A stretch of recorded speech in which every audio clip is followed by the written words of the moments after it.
Welcome to the Genius Factory. Enjoy the video.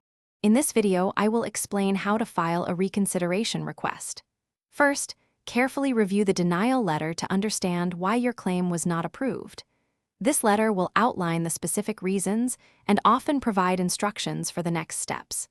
It's crucial to identify any errors or missing information that led to the initial decision. This foundational step ensures you address the correct issues in your appeal. Once you understand the denial, it's time to prepare your request.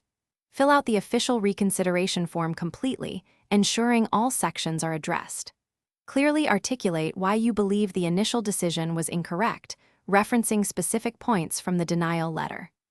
Attach any new and relevant evidence, such as updated medical reports, additional test results, or statements from doctors or employers, to strengthen your case significantly.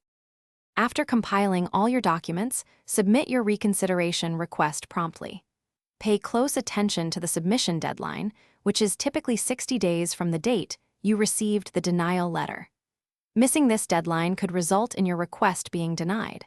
Always make copies of everything you send and consider using certified mail with a return receipt to confirm delivery.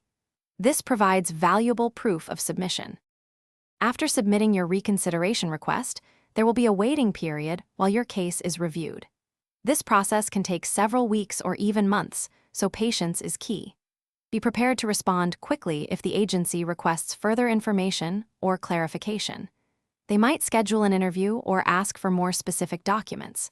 Remember to check the description for a link to these fantastic leak-proof meal prep containers and other helpful deals. We hope this guide helps you navigate the reconsideration process successfully. Thanks for watching. If you found this helpful, don't forget to like and subscribe.